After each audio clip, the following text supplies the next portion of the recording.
Hi, my name is Ashlee Shipp.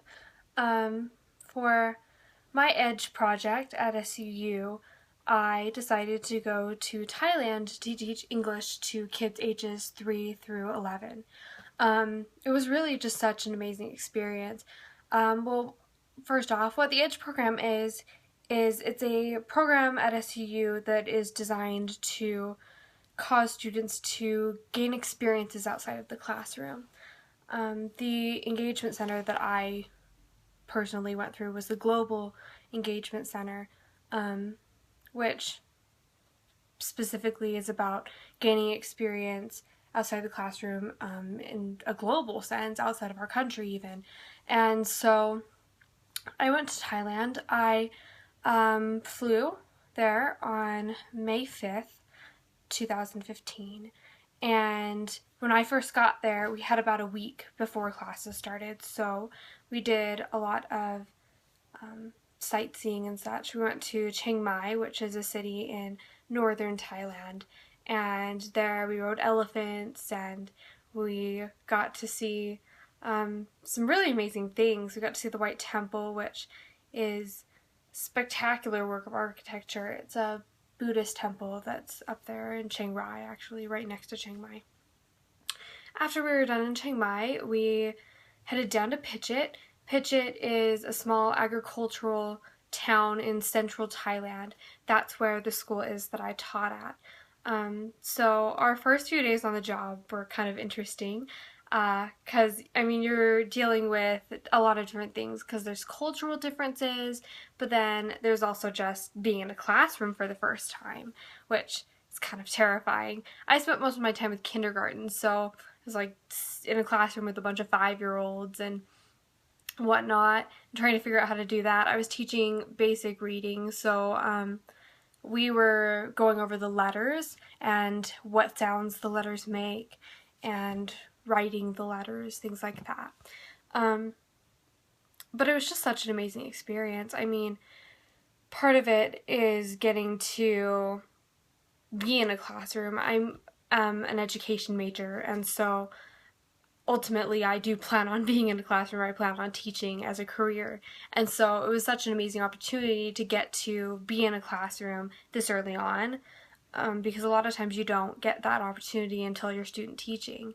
So it was really amazing getting to do that because I learned a lot about classroom management, just how to handle students and different situations that come up with students, and how to think of different ideas on the spot when you're trying to teach a student something and they're not getting it. So that was really amazing. But the other thing is just, of course, the cultural difference. That was really amazing. A lot of the things that I noticed were, I don't know, kind of smaller things you wouldn't necessarily think about, but there's just certain little things, like little cultural differences, like your feet.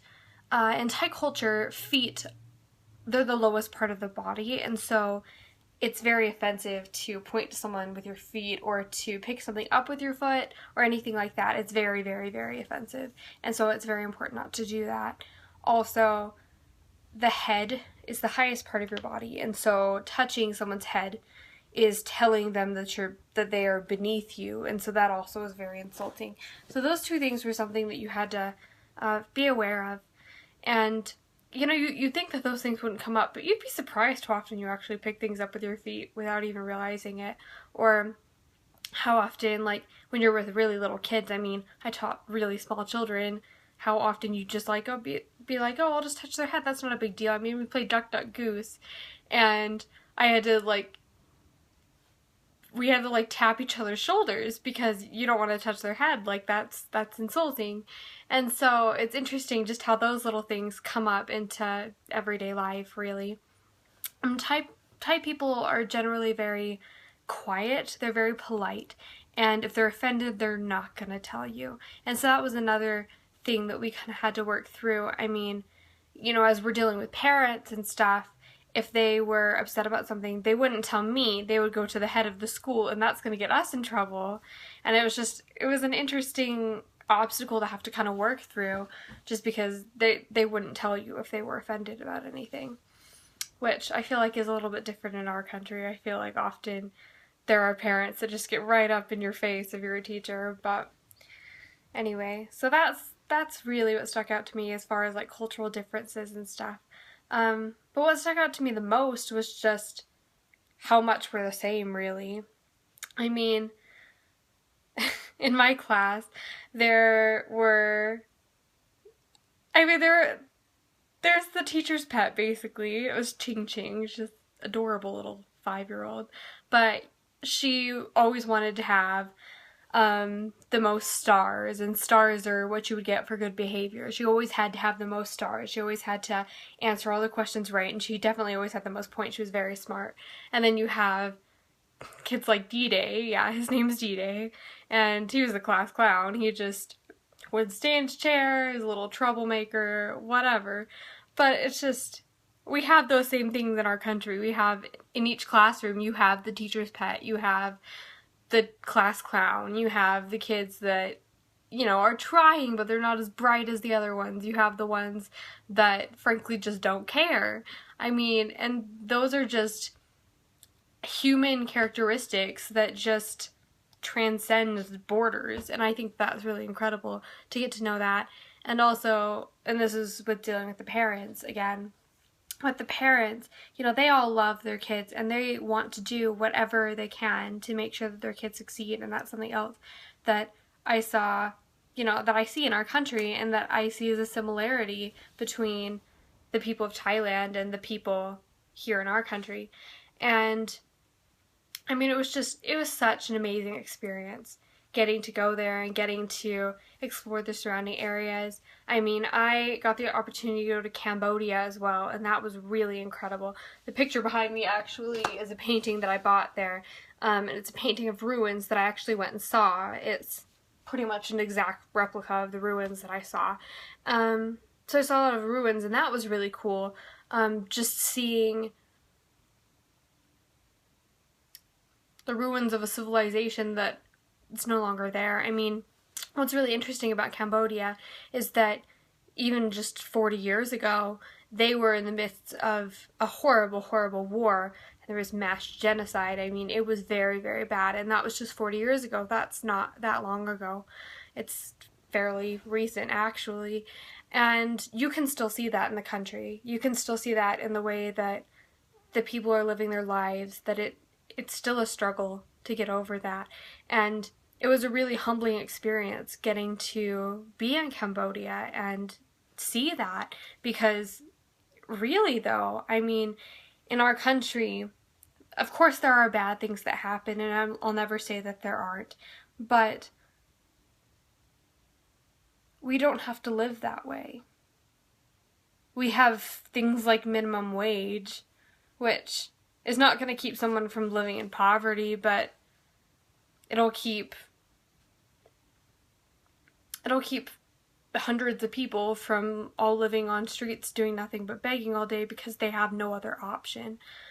I mean, when I was in Cambodia, I once walked up, it was about a 50-step little pathway that went up to a temple, and there was literally one person, at least one person, sitting on each side of every single one of those steps. I mean, that's easily over 100 people, all just sitting right there. I mean, and they can't work. They don't have the opportunity, and a lot of them are missing limbs from the wars, from the mines that were there. And it's a whole nother level of poverty that I have never seen, I had never seen in my life, and now I have, and I know that it's real, and it just gives me such a sense of gratitude that I live in this country, and that's not my reality, that's not my everyday life, but also just such a great compassion for the people that do, because I don't think anyone can really see that and not feel compassion for those people. I think most people just are kind of unaware. And I think that's another one of the really big things that I learned while being there, was just how blessed we are in our country to have the comforts that we do, to have the expectations that we do, for what quality of life should be like. Because I saw that especially in Cambodia, but also in Thailand. Thailand is a third world country. It's doing better than Cambodia is, but it's still a third world country, and there's just a lot of concerns that they have in their everyday lives that we don't. And I think that those two things are what I really took from this experience. Just that, number one, first and foremost, people are people everywhere. People are very similar. I mean, living in a different culture doesn't make someone that different from you, really, though. And I think that helps a lot. Like, if you keep that in mind, that helps with things like prejudice, because if you realize that you have much more in common than you have different, then you stop seeing someone as different. You stop seeing them as less or more than you are. But the other thing that I learned was just how wonderfully blessed we are to live in this country that we live in, to live in the US. Thanks for listening. Bye.